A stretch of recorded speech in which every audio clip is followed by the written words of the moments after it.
Capítulo 21. Então Jó tomou a palavra e rogou: escutai, pois, atentamente minhas ponderações, seja este o consolo a mim concedido de vossa parte. Permiti, portanto, que eu fale livremente. Quando tiver encerrado minha tese, zombai à vontade da minha pessoa. Porventura a minha queixa é em relação ao ser humano? Contudo, ainda que fosse, não teria eu motivos para perder a paciência? Olhai, pois, para minha pessoa e ficai perplexos. Ponde a mão sobre a vossa boca. Só de pensar sobre isso, fico aterrorizado, todo o meu corpo estremece. Afinal, por que vivem os maus e os ímpios? Por que chegam à velhice e ainda se tornam mais poderosos? Eles têm a felicidade de ver os seus filhos estabelecidos ao seu redor, os seus descendentes diante dos seus olhos. Suas vacas vivem em paz e segurança, absolutamente livres do medo. A vara da repreensão divina não os vem castigar. Seus touros jamais cessam de reproduzir, suas vacas dão crias de tempo em tempo sem nunca abortar. Sentem-se à vontade para deixar que seus filhos corram como cabritos pelos montes, e todos põem-se a dançar. Cantam acompanhando a música do tamboril e da harpa, alegram-se ao som da flauta. Os ímpios desfrutam seu tempo de vida no conforto da prosperidade, e no tempo certo descem em paz ao Sheol, à sepultura. Ainda assim declaram eles a Deus: afasta-te de nós, deixa-nos, não temos o menor interesse em conhecer os teus princípios de vida. Afinal, quem é o Todo-Poderoso para que o sirvamos? Que ganho ou recompensa teremos se lhe fizermos orações? Entretanto, a prosperidade e a felicidade que possuem não dependem deles, tampouco está segura em suas mãos. Portanto, longe de mim o conselho dos ímpios. Ora, quantas vezes se vê apagar a lâmpada do ímpio e se contempla a sua morte? Quantas vezes a desgraça cai sobre eles, ou que Deus, em sua ira justa, lhes envie dores e sofrimentos? Quantas vezes ocorre que eles sejam levados de um lado para o outro como palha ao vento, ou um furacão os arrebata como pó da terra? Segundo o dito popular, Deus castiga nos filhos os pecados do pai. Ora, mas é o próprio pai faltoso que deveria pagar por seu erro, a fim de que aprendesse a lição. Portanto, que o pecador receba a sua própria condenação, que seus olhos vejam a sua ruína, que o próprio ímpio beba da ira do Todo-Poderoso. Afinal, se ele já está morto e nada sente, se já está no Sheol, o mundo dos mortos, que lhe importará que a sua família sofra? Ora, será possível que alguém possa acrescentar algum conhecimento ao Todo-Poderoso, que julga também os seres celestiais? Alguns homens levam uma vida feliz e tranquila e morrem abastados, com saúde e cheios de vigor. Outros, entretanto, nunca provaram um momento de alegria e morrem com o coração repleto de amargura. Todavia, uns e outros jazem no pó e serão tomados e consumidos pelos vermes da terra. Conheço muito bem os vossos pensamentos e as más intenções de me fazer justiça. Porquanto alegais: onde está a casa do príncipe, o grande homem? Onde está a morada do ímpio? Ora, nunca fizeste essas perguntas aos viajantes? Não aceitais o que disseram, que o mal é preservado no dia da destruição e poupado no dia da ira de Deus? Ninguém se levanta para os acusar das maldades que comete, ninguém os faz pagar pelos seus atos injustos. Ele é conduzido para a sepultura e vigiam-lhe o túmulo. Para ele é macio o terreno do vale, assim como uma multidão inumerável o precedeu. Portanto, como quereis oferecer-me consolo se vossa doutrina é falsa e nas vossas afirmações há mentiras? Capítulo 22. A seguir, Elifaz, o temanita, tomou a palavra e respondeu: pode um ser humano ser útil a Deus? Ainda que seja uma pessoa de grande sabedoria, pode ajudar a Deus? Que felicidade poderias dar a Shaddai, o Todo-Poderoso, se fosse justo? Que lucro receberias se os teus caminhos fossem irrepreensíveis? Sendo assim, será que é por sua bondade e misericórdia que Deus te julga, condena e repreende? Ou será que é por causa da tua maldade? Não são infindos os teus erros e pecados? Ora, sem motivo exigias penhores dos teus semelhantes como garantia de um pequeno empréstimo, extorquias dos pobres as próprias roupas, deixando-os nus. Não serviste de água ao sedento e cansado, e retiveste o pão ao faminto. Entretanto, sendo tu dono de muitas terras e vivendo do fruto delas, eras honrado diante de todos. Mandaste embora de tuas terras as viúvas sem qualquer ajuda ou indenização, e esmagaste os braços dos órfãos. Ora, estes certamente são os motivos pelos quais estás cercado de ciladas, provações, e a iminência de uma grande catástrofe pessoal te apavora. Também por isso vives atormentado, com a sensação de que estás envolto em trevas tão densas que te deixam cego e te afogam como as muitas águas de uma inundação. Porventura não está Deus nas alturas dos céus? Olha para as mais altas estrelas e vê como estão distantes. Contudo, tu cogitas: o que sabe Deus? Pode ele julgar através de tamanha e densa escuridão? Nuvens espessas o envolvem de tal maneira que ele não pode enxergar quando percorre a abóbada celeste. Assim é que desejas seguir no caminho antigo trilhado pelos homens malignos?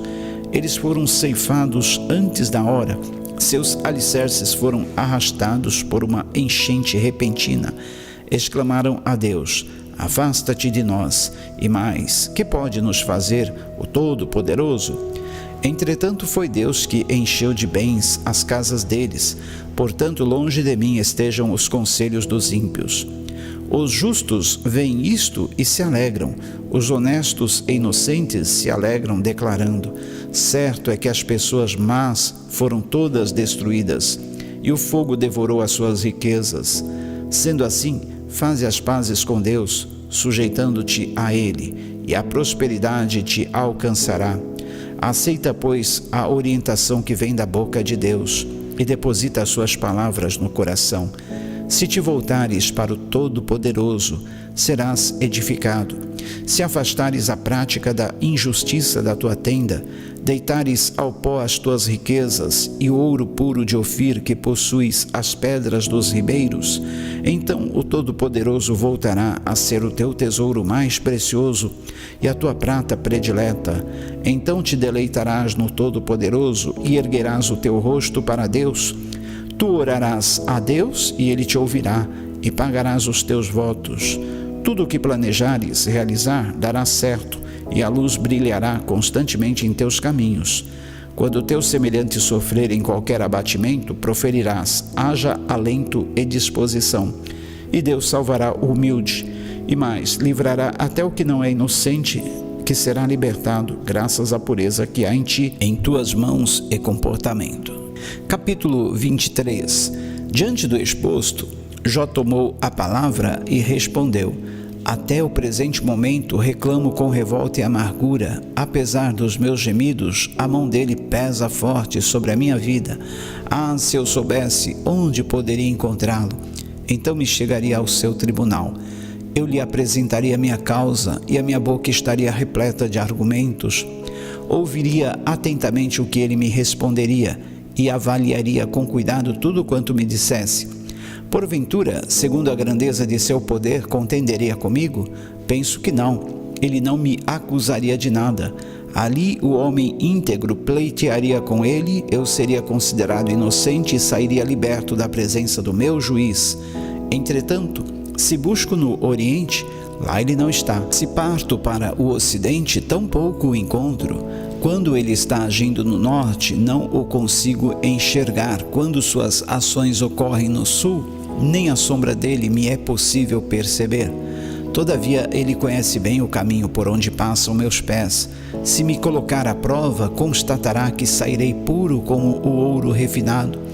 Os meus pés acompanharam as suas pegadas, mantive-me no seu caminho, sem desviar-me dele para lado nenhum. Jamais me apartei dos mandamentos de seus lábios, dei mais valor às palavras de sua boca do que ao meu próprio pão de cada dia. Contudo, ele é o Todo-Poderoso, quem lhe poderá fazer qualquer oposição? Ele faz o que decide fazer e realiza quanto deseja. Sendo assim, ele cumprirá o que está decidido a meu respeito e todos os demais planos que tem consigo. Por esse motivo, fico apavorado diante dele. Pensar em tudo isso me enche de temor. Deus fez o meu coração desfalecer de medo. O Todo-Poderoso causou-me grande pavor. Contudo, as provações não me fizeram calar, e as densas trevas que cobrem o meu rosto não puderam silenciar-me.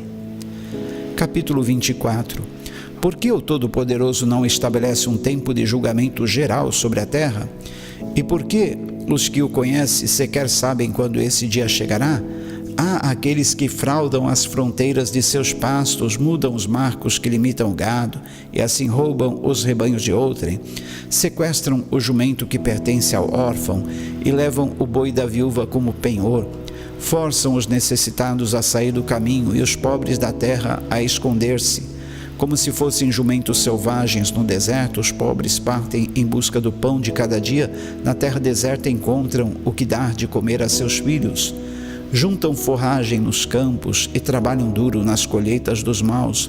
Respigam nas vinhas dos ímpios, passam a noite desprovidos de roupas, não têm como agasalhar-se no frio. Encharcados pelas chuvas das montanhas, abraçam-se às rochas por falta de abrigo.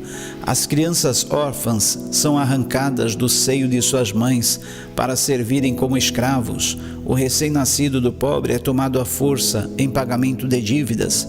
Por falta de roupas, andam nus, transportam pesados feixes, mas continuam esfomeados. Esmagam azeitonas entre as pedras de moinho, pisam uvas nos lagares, contudo mesmo assim padecem de sede. Desde as cidades ouvem-se os gemidos dos que estão prestes a morrer, e a alma dos feridos clama, e mesmo assim Deus não escuta os seus pedidos de socorro. Os perversos são adversários da luz, não conhecem os seus caminhos, nem permanecem nas suas veredas. De manhã o assassino se levanta e parte em busca de suas vítimas. Os pobres e os necessitados de noite agem como ladrão. Os olhos do adúltero ficam à espreita do cair da tarde. Este diz consigo: ninguém me reconhecerá, e cobre o rosto. Em meio às trevas, os homens maus invadem as casas, mas de dia se enclausuram.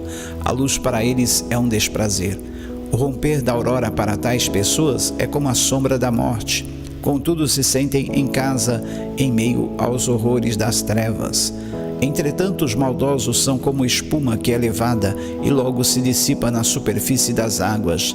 A porção dos perversos sobre a terra é amaldiçoada, e por isso já não andam pelo caminho a trabalhar nas vinhas. A secura e o calor desfazem as águas da neve. Assim é a ação do Sheol, da sepultura, consumindo rapidamente os que pecaram.